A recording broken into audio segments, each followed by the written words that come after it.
여러분, 혹시 그런 생각 해본 적 없으세요? 옷장을 열면 옷으로 꽉 차 있는데 신기하게도 오늘 뭐 입지? 하는 고민 말이에요. 진짜 이상하죠? 우리는 역사상 그 어느 때보다 더 많은 걸 가지고 사는 시대에 있는데 왜 마음 한구석은 텅 빈 것 같은 느낌이 들까요? 오늘 바로 그 이유를 소비의 철학이라는 좀 특별한 렌즈로 한번 들여다보려고 합니다. 단순히 물건을 사는 걸 넘어서 어떻게 하면 진짜 풍요로운 삶을 살 수 있을지 그 여정을 함께 떠나보시죠. 자, 오늘 우리가 함께 걸어갈 길은 이렇습니다. 먼저 왜 많이 가질수록 공허한지 소유의 역설을 파헤쳐 보고요. 이어서 고대 철학에서 행복에 대한 새로운 정의를 찾아볼 겁니다. 그리고 물건에 대한 집착과 건강한 철학의 차이를 알아본 다음 실제로 뭐 해야 하는지 비움의 기술과 가치 소비법을 살펴볼 거예요. 그리고 마지막에는 과연 진정한 부란 무엇인지 함께 답을 찾아보겠습니다. 네, 그럼 첫 번째 이야기, 소유의 역설입니다. 정말 이상하잖아요. 더 많이 가질수록 더 행복해야 하는데 왜 우리는 오히려 더 불안하고 불행해지는 걸까요? 그 이상한 덜의 정체부터 한번 파고 들어보죠. 자, 시작하기 전에 우리 스스로에게 한번 솔직하게 물어보죠. 더 많은 물건을 갖는 것이 정말로 나를 행복하게 만들었나? 새 옷, 새 가방, 최신 스마트폰을 샀을 때 그 기쁨이 얼마나 갔나요? 이 질문이 바로 오늘 이야기 전체를 관통하는 핵심입니다. 이 숫자 한번 보세요. 몽골 유목민들은 평균 300개 정도의 물건으로 살아간다고 해요. 그런데 일본의 도시 거주자는요? 무려 6,000개. 와, 20배나 차이가 나죠? 이게 그냥 단순히 물건이 많다는 뜻이 아니에요. 우리가 얼마나 많은 신경 쓰고 관리해야 할 것들에 둘러싸여서 살고 있는지를 아주 극명하게 보여주는 숫자입니다. 그럼 이 넘쳐나는 물건들 속에서 도대체 어떻게 행복을 다시 찾아야 할까요? 놀랍게도 그 힌트는 무슨 최신 자기계발서가 아니라 저 멀리 수천 년 전 고대 철학에 숨어 있더라고요.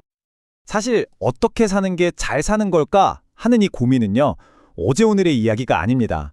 아리스토텔레스 같은 옛날 철학자들부터 지금까지 수많은 똑똑한 사람들이 평생을 바쳐 고민해온 주제라는 거죠.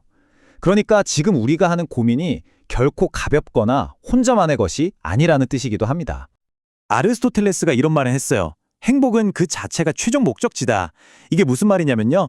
우리가 돈을 벌고 물건을 사는 모든 행동은 결국 행복이라는 목적지에 가기 위한 수단에 불과하다는 거예요. 수단이랑 목적을 헷갈리면 안 된다는 거죠. 이 관점 하나만 딱 장착해도 우리의 모든 선택이 달라지기 시작합니다. 자, 그럼 이 질문을 우리 삶에 바로 한번 적용해 볼까요? 행복이 내 인생의 최종 목표라면 어제 내가 쓴 돈, 오늘 내가 사려고 하는 그 물건은 과연 나를 그 목표에 얼마나 가깝게 데려다 줄까요? 세 번째 파트입니다. 여기서는 우리가 왜 그렇게 물건에 집착하게 되는지 그 마음속을 들여다볼 거고요. 이걸 어떻게 하면 진정한 풍요로움으로 이끄는 철학으로 바꿀 수 있는지 그 차이를 명확하게 한번 비교해 보겠습니다. 사실 우리는 자기도 모르게 내가 가진 것이 곧 나 자신이라고 착각하곤 해요. 더 좋은 차를 타면 내가 더 나은 사람이 된 것 같고 명품 가방을 들면 내 가치가 올라가는 것 같고 바로 이 지점이 소비주의가 파고드는 가장 교묘한 심리적인 함정입니다. 여기 두 가지 마음이 있습니다. 왼쪽은 어때요? 순간적인 감정이나 욕망에 이끌려서 막 쇼핑카트를 채우죠. 하지만 결국 마음속 공허함은 그대로예요. 반면에 오른쪽은요. 장기적인 가치와 목적을 보고 마치 씨앗을 심듯이 돈에 씁니다. 그럼 시간이 지날수록 삶이라는 나무가 점점 더 풍성해지겠죠. 여러분은 지금 어느 쪽에 더 가까우신가요? 이럴 때 아주 강력한 무기가 되어주는 게 바로 스토아 철학입니다. 스토아 철학은 이렇게 말해요. 새 스마트폰이나 명품 가방은 당신이 통제할 수 있는 게 아니다. 하지만 그걸 갖고 싶어하는 당신의 마음은 당신이 통제할 수 있다. 이렇게 바깥이 아니라 내 안에서 행복을 찾는 훈련을 하는 것. 이게 바로 소비주의라는 거대한 파도를 이겨낼 수 있는 가장 튼튼한 닻이 되어줍니다. 자, 이제 머리로 이해했다면 직접 움직여볼 차례죠. 진짜 자유로워지기 위한 첫걸음은요. 뭔가를 더 사는 게 아니라 오히려 비워내는 것에서 시작됩니다. 바로 비움의 기술이죠. 우리는 살면서 너무 많은 불필요한 짐을 짊어지고 있어요. 이 짐을 내려놔야 비로소 가벼워지고 진짜 가고 싶은 곳으로 나아갈 힘이 생기거든요. 생각만으로는 아무것도 바뀌지 않습니다. 첫 번째 행동은 바로 내려놓기, 버리기입니다. 근데 이게 참 어렵죠? 우리가 낡은 물건 하나를 못 버리는 이유는 사실 그 물건 때문이 아니에요. 그 물건에 얽혀 있는 과거의 나, 혹은 나중에 혹시 필요하면 어떡하지? 하는 미래에 대한 막연한 불안감 때문이죠.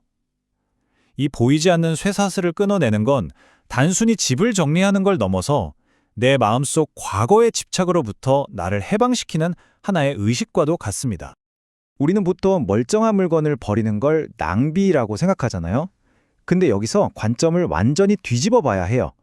진짜 낭비는요, 쓰지도 않는 물건들을 보관하느라 들어가는 여러분의 시간, 여러분의 공간, 그리고 여러분의 정신적인 에너지입니다. 잡동사니로 꽉 찬 머릿속에서는 새로운 아이디어가 나올 공간이 없겠죠?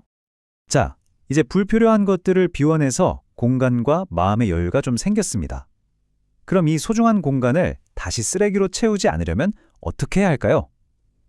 5번째 장에서는 가치 있는 소비법, 그러니까 풍요로운 마음을 지키기 위한 5가지 원칙을 구체적으로 알아보겠습니다. 의식적으로 소비하기 위한 5가지 원칙입니다. 첫째, 사기 전에 이게 진짜 필요한 건지 아니면 그냥 순간적인 욕구인지 스스로에게 꼭 물어보세요. 둘째, 바로 결제하지 말고 최소 하루, 24시간만 기다려보는 지연 소비를 해보는 겁니다. 대부분의 충동은 가라앉아요. 셋째, 신용카드 한도 말고요. 내 통장에 있는 현금 안에서만 소비하는 습관을 들이는 겁니다. 넷째, 나도 모르게 매달 돈이 줄줄 새는 구독 서비스들 1년에 한 번은 꼭 점검해서 필요 없는 건 과감히 해지하세요. 마지막으로 당장 싼 것보다 오래 쓸 수 있는 튼튼한 물건인지 나중에 되팔 수 있는지도 고려하는 현명함이 필요합니다. 물건을 사기 직전에 이 체크리스트라는 돋보기를 마음속에 한번 딱 들이대보세요. 이게 내 삶의 가치와 맞는 걸까? 잠깐 기분 좋은 걸까? 아니면 오래 만족스러울까? 내가 진짜 감당할 수 있는 가격인가? 이런 질문들이요. 이건 그냥 돈을 아끼는 기술이 아니에요. 여러분의 돈을 단순한 낭비에서 진짜 나를 위한 투자로 바꾸는 강력한 마법 같은 겁니다. 이것만 습관으로 만들어도 1년에 수백만 원은 아낄 수 있을걸요? 예를 들어 볼까요?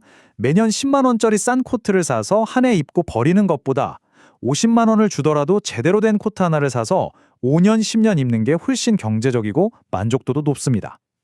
이게 바로 가격이 아니라 가치에 투자하는 지혜라는 거죠. 중요한 건 지불하는 총액이 아니라 한 번 사용할 때 드는 비용, 그리고 그게 내 삶에 가져다주는 만족감의 크기입니다. 자, 드디어 마지막 장입니다. 이제 흩어져 있던 조각들을 다 맞춰볼 시간이에요. 물건에 대한 집착을 내려놓고 진짜 가치에 집중하는 삶을 살 때 우리는 과연 무엇을 얻게 될까요? 그 궁극적인 보상은 절대 돈으로는 살 수 없는 겁니다. 만약 오늘 이 모든 이야기 중에서 딱 한 문장만 기억해야 한다면 전 바로 이 문장을 꼽고 싶습니다. 우리가 가진 물건들은요, 사실 영원히 우리 게 아니에요. 잠시 빌려 쓰는 거죠. 하지만 시간은 다릅니다. 시간이야말로 우리가 이 세상에서 유일하게 진정으로 소유한 자산이에요. 여러분의 이 한정된 시간을 물건을 정리하고 관리하는 데 쓰고 있나요? 아니면 삶 그 자체를 경험하는 데 쓰고 있나요? 우리 인생을 하나의 커다란 그릇이라고 한번 상상해 보세요. 이 그릇을 비싼 물건들로 가득 채우는 건 그냥 창고지기일 뿐이죠. 하지만 그 그릇을 비워내고 그 빈 공간에 여행의 경험, 새로운 배움, 사람들과의 사랑 같은 진짜 귀한 것들을 담아내는 것. 그게 바로 우리 인생이라는 작품을 만드는 예술가의 역할 아닐까요? 그래서 이 마지막 질문은 이제 여러분의 몫입니다. 여러분은 여러분의 인생이라는 그릇을 무엇으로 채워나가시겠습니까? 오늘 우리가 함께 나눈 이야기들이 그 질문에 대한 답을 찾아가는데 작은 나침반이 되었으면 좋겠습니다. 들어주셔서 감사합니다.